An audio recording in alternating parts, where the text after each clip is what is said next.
myself Swati Pukare, ITI instructor, cosmetology from ITI Solapur Women's.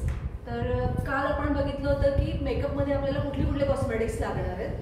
तर हे cosmetics कुठले लागणार आहेत त्याच्यावरून आपल्याला आता बघायचं आहे की कुठल्या स्किन टोनसाठी आपल्याला कुठला कलर निवडायचा आहे. तर त्याच्यासाठी आज आपण बघणार आहोत की स्किन टोन म्हणजे काय आणि अंडरटोन म्हणजे काय. जसे की तुम्ही इथे बघू शकता की हे वेगवेगळे स्किन टोन्स आहेत किंवा स्किन टोन म्हणजे काय की त्वचेचा रंग. म्हणजे आपल्या त्वचेचा रंग कसा असतो, आपण समोरून जेव्हा बघतो की त्वचेचा रंग आपला कसा आहे तर तो ऍक्च्युली असतो स्किन टोन. मग ह्या स्किन टोनमध्ये ऋतुमानाप्रमाणे बदल होऊ शकतात, बरेच बदल होतात. जसं की आपण जर फॉर एक्झाम्पल बघितलं तर उन्हाळ्याच्या दिवसात आपली स्किन खूप टॅन दिसते किंवा काळवंडल्यासारखी दिसते, किंवा जर हिवाळ्यात आपण बघितलं तर हिवाळ्यात आपली त्वचा गोरी दिसायला लागते. तर हे स्किन टोनमध्ये बदल होत असतात आणि हे जेव्हा बदल होतात तर ह्या बदलामुळे आपल्या स्किनचा कलर वेगवेगळा दिसतो. तर आता याच्यात आपण बघतोय की लाईट स्किन कलर आहे, त्याच्यानंतर बेज आहे, ऑलिव्ह आहे, तर किंवा डार्क कलर आहे. तर हे सगळे जे कलर्स आहेत ते प्रत्येक स्किनच्या प्रमाणे ते वेगवेगळे असतात किंवा प्रत्येक वातावरणाप्रमाणे किंवा तिथल्या प्रदेशानुसार हे स्किन कलर्स किंवा स्किन टोन्स बदलतात. तर आता हे स्किन टोन्स जे आहेत तर याच्यामध्ये आपल्याला नंतर बघायचं की अंडरटोन म्हणजे काय.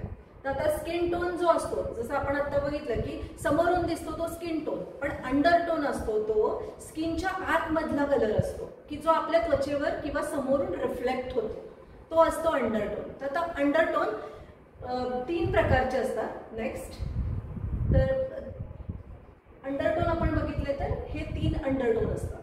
म्हणजे जसं की आपण वॉर्म अंडरटोन, कूल अंडरटोन आणि न्यूट्रल अंडरटोन. तर वॉर्म अंडरटोन मध्ये आपण इथे बघतोय की पिवळा रंग आहे, त्याच्यानंतर कूल अंडरटोन मध्ये आहे पिंक कलर आहे, लाईट पिंक कलर, आणि न्यूट्रल अंडरटोन मध्ये असतो ग्रेइश ऑलिव्ह कलर. म्हणजे इथे जर आता आपल्याला हा एकदम लाईट दिसतोय पण तो ग्रेइश ऑलिव्ह सारखा दिसणारा असतो. तर त्याच्यात आता हे जे कलर्स आहेत, अंडरटोन्स आहेत, तर ते प्रत्येक प्रदेशानुसार, जसं आपण म्हणतो प्रदेशानुसार बदलतात. तर आपण भारतात राहतो तर भारतामधल्या आपल्या भारतीय लोकांचा जो अंडरटोन असतो तो असतो वॉर्म अंडरटोन असतो. की वॉर्म म्हणजे कसं की आता आपण कलर व्हील जर बघितलं, नेक्स्ट, तर कलर व्हील मध्ये जर आपण बघितलं आणि कलर व्हीलला पूर्ण आपण अर्धा कट दिला तर ह्या बाजूचा जो आहे तो वॉर्म कलर्स आहे. तर ह्या वॉर्म कलर्स मध्ये जे जे कलर येतात, म्हणजे जसं की फॉर एक्झाम्पल आपण बघू शकतो की सूर्यामधले रंग, जो सूर्यामधले रंग असतात ते सगळे, म्हणजे ऑरेंज जसं असेल ऑरेंज, रेड, येल्लो किंवा लाईट येल्लो कलर, हे कलर्स. किंवा आणखीन आपण दुसरं एक उदाहरण बघू शकतो की आगीमध्ये कुठले कलर्स असतात, हे सगळे वॉर्म अंडरटोन मध्ये येतात किंवा वॉर्म कलर्स मध्ये मोडतात. त्यालाच आपण काय म्हणतो की येल्लो शेड्स म्हणतो किंवा वॉर्म अंडरटोन म्हणतो. आता दुसरं जर आपण बघितलं की कूल अंडरटोन्स, म्हणजे आता जे खूप बर्फाच्छादित प्रदेश असतात किंवा जिकडे बर्फ पडतो, खूप अति थंडी असते, तर त्या लोकांचा जर आपण अंडरटोन बघितला तर त्यांचा कूल अंडरटोन असतो. म्हणजे कूल अंडरटोन मध्ये तुम्ही इथे बघा कूल कलर्स आहेत, तर हे सगळे कूल अंडरटोन मध्ये हे कलर्स मोडतात. तर तिकडचे जर, म्हणजे आता उदाहरण आपण जर घेतलं तर रशिया, US, कॅनडा इकडचे जे लोक असतात तर त्यांचा कूल अंडरटोन असतो. म्हणजे ते खूप जास्त असे गोरे गोरे असतात, नाही एकदम पिंकिश गोरे असतात, आपण बघतो बऱ्याचदा. तर तो जो अंडरटोन येतो तर तो येतो कूल अंडरटोन. त्याच्यानंतर पुढचा अंडरटोन जो आहे तो न्यूट्रल अंडरटोन. तर ह्या न्यूट्रल अंडरटोन मध्ये ह्या दोन्हीचं कॉम्बिनेशन असतं, म्हणजे कूल अंडरटोन आणि वॉर्म अंडरटोन. तर हे दोन्ही कॉम्बिनेशन केले तर तो अंडरटोन तयार होतो न्यूट्रल अंडरटोन, आणि त्याचा कलर असतो लाईट ग्रे किंवा ऑलिव्ह कलर असतो. तर मग ह्या जे आहेत अंडरटोन वाले तर ते तुम्हाला असे थोडेसे ग्रेइश किंवा थोडेसे सावळ्या रंगामधले मोडणारे असे आपल्याला ते बघायला मिळतील.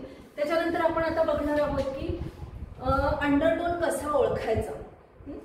नेक्स्ट, तर अंडरटोन आपल्याला ओळखायची खूप सोपी पद्धत आहे की आपल्याला आता मेकअप जेव्हा आपण करणार आहोत तर मेकअपमध्ये जे प्रोडक्ट आपण वापरणार आहे, म्हणजे उदाहरणार्थ फाउंडेशन जे वापरणार आहे तर ते तुम्हाला परफेक्ट वापरायचे.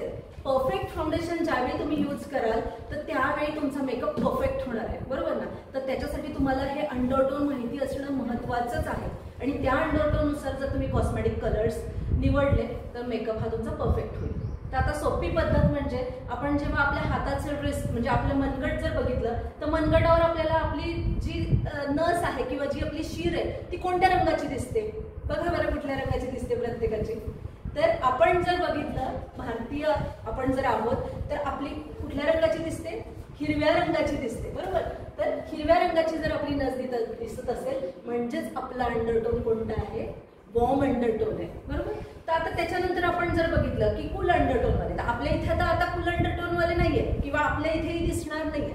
तर आपण इकडे त्याचा एक्झाम्पल बघूया. तर कूल अंडरटोन ज्यांचा असतो तर त्यांची जी शीर असते ती निळ्या रंगाची दिसते, म्हणजे पूर्ण निळ्या रंगाची. म्हणजे जसं आपण बाहेरचे US कॅनडा मधले लोक बघितले तर त्यांचे डोळे पण निळे असतात, हिरवे असतात. तर त्यांच्या ह्या ज्या शिरा असतात त्या शिरांचा रंग सुद्धा निळा असतो, हिरवट निळा असतो. तर ते झाले कुठले? कूल अंडरटोन मध्ये मोडतात. त्याच्यानंतर आता न्यूट्रल अंडरटोन. तर न्यूट्रल म्हणजे आपण मगाशी काय बघितलं होतं की दोन्हीचं कॉम्बिनेशन आहे ना, की न्यूट्रल अंडरटोन म्हणजे कूल आणि वॉर्म. आता कूल आणि वॉर्म म्हणजे याच्यामध्ये कुठल्या रंगाच्या शिरा दिसणार आहेत त्यांच्या हातामध्ये? की निळ्या आणि हिरव्या अशा दोन्हीचं कॉम्बिनेशन दिसणार आहे याच्यामध्ये. आणि म्हणजेच तो अंडरटोन कुठला होतो? कूल अंडरटोन मध्ये तो मोडतो. म्हणजे ही इतकी सोपी पद्धत आहे की आपण ते कसं ओळखायचं आहे. त्याच्यानंतर बघा आणखीन एक आता उदाहरण ह्याच्यातलं सांगता येईल की आपण जेव्हा ज्वेलरी घालतो तर आपण गोल्ड ज्वेलरी जेव्हा घालतो, भारतातले लोक म्हणजे जनरली गोल्ड ज्वेलरीच वापरतात. पूर्ण गोल्ड ज्वेलरी म्हणजे कशी पिवळ्या रंगाची असते आणि पिवळ्या रंगाची ज्वेलरी ज्यावेळी आपण वापरतो तर ती आपल्याला चेहऱ्याला सूट करते. ओव्हरऑल आपण बघतो तेव्हा आपल्याला असं वाटतं की हा हे मला खूप छान दिसतंय, है ना. तर म्हणजे पिवळा रंग वापरला तर आपला चेहरा जास्त खुलून दिसतो किंवा आपला चेहरा जास्त अट्रॅक्टिव्ह दिसतो. पण त्याच्याच जर आपण जर दुसरं उदाहरण बघितलं, जर आपण डायमंड ज्वेलरी घातली तर बऱ्याचदा डायमंड ज्वेलरीमध्ये असं होतं की ती डायमंड ज्वेलरी म्हणजे व्हाईट असते ना ती व्हाईट घातल्यानंतर आपला चेहरा थोडासा पेल दिसतो किंवा तितका उठून दिसत नाही. म्हणून पाश्चात्य देशात किंवा जे थंड प्रदेश आहेत US कॅनडा वगैरे तर तिथे बघा जास्तीत जास्त सिल्वर ज्वेलरी किंवा डायमंड ज्वेलरी घालतात, कारण ती त्यांच्या कलरला ती सूट होते. त्यांनी जर गोल्डन ज्वेलरी घातली, बघा तुम्ही डोळ्यासमोर आणा की त्यांना जर गोल्डन आपण ज्वेलरी घातली तर ते कसं दिसेल, किंवा काही जण घालतात भारतात येऊन तर ते इतकं त्यांना सूट करत नाही. तर तशा पद्धतीने म्हणजे हेही एक उदाहरण असू शकतं त्याचं. त्याच्यानंतर दुसरं जर आपण आणखीन एक उदाहरण बघितलं की लिपस्टिक जर तुम्हाला कुठली लावायची आहे आणि त्या लिपस्टिकवरनं पण आपण ओळखू शकतो की आपला अंडरटोन कोणता आहे. भारतीयमध्ये म्हणजे आपण जर आता रेड कलरची लिपस्टिक लावली, ब्लूइश रेड कलरची, तर ती आपल्याला म्हणजे एकदम प्रॉपर रेड कलरची तर कदाचित ती आपल्याला सूट करत नाही. त्याच्यामुळे आपला चेहरा डल दिसायला लागतो किंवा आपण आजारी असल्यासारखं, म्हणजे हा कलर जास्त पॉपअप होतो आणि आपला कलर त्याच्यापुढे डल दिसतो किंवा म्हणजे तो कलर आपल्या कलरला काय करतो? फेडअप करतो आणि म्हणून ती आपल्या